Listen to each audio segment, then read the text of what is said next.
current situation ng aking collective as of now, please, para malaman natin kung para sa kanila to, Tarot Angels ko.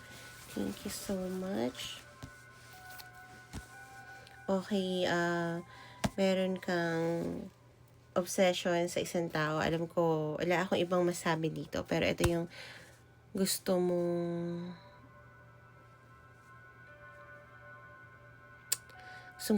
makuhang tao. Okay?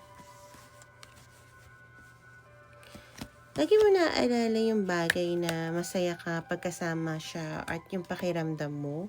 Kaya lang hindi mo tinatapon mo yung nararamdaman na to kasi I think kinat off ka ng taong to.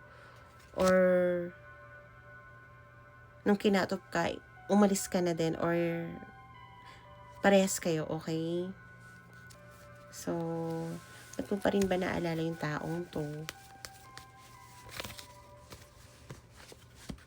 Okay.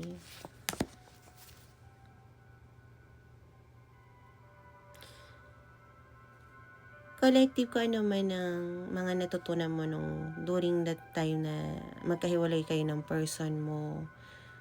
I'm proud of you. Kasi I think ginagawa mo lahat ng mga bagay na simulang nawala yung person mo, kung ano yung natutunan mo. Grabe yung lalim ng isip mo, yung pagbabago mo siguro na hindi nakikita ng ibang tao dahil ibang tao hinihila ka uli sa dating ikaw. Pero at ikaw din sa sarili mo hindi mo nakikita yung pagbabago mo. Pero something changes in your energy and yun yung bagay na dapat maging proud ka sa sarili mo kung hindi man yun nakikita ng ibang tao. Ako, proud ako sa'yo, okay? I think ginagawa mo lahat para sana din mapansin ka ng taong to, para makapasok ka sa buhay niya ulit, no? Gusto mo mag-apology at magbigay sa taong to, okay? Kung anong meron ka. At magbigay ng past progress kung saan kayo natapos. Okay? Hindi ko alam kung ba't hindi mo magawa sa ngayon, pero you're doing it, I don't think just right kasi medyo mabagal siya. Pero progress is still a progress. So, until you can make an offer, an apology to your person, it's up to you, okay? So, yeah. Tingnan natin ang payo ng guides mo sa current situation mo, collective ko.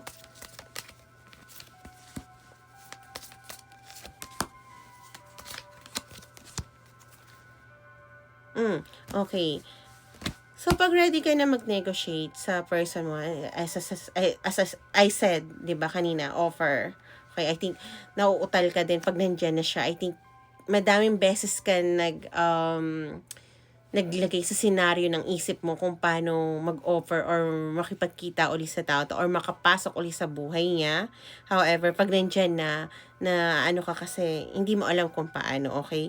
But until na ready ka na at kung nakakalma ka na, yeah, you can negotiate, makausap siya.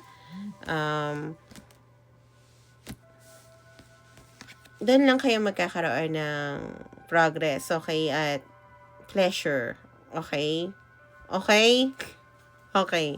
So, malalaman nyo din yung mga bagay na nagpalala ng sitwasyon na to. Yung mga tao na siguro yung mga here said, she said, he said, yung mga ganon, no? Mga hearsay, yung mga ganon. Yung mga taong akala mo tumulong pero lalo palang nagpa-block sa inyo sa isa't isa. I think ang daming tao na involved dito. At I think dahil doon, baka gumawa kayong dalawa ng plan. So, yeah. Kung ano man ang plano nyo.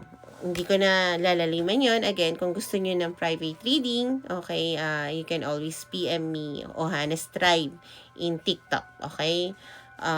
Tapos, kung gusto nyo ng, tawag dito ng free, you can always follow me. Nagla-live ako doon. Nagla-live ako dito sa TikTok ko. Kasi ina-upload ko rin to sa ibang social media. Follow me there. Magkakaroon kayo notification for free na pag-live ako ng via Sodaksay, no?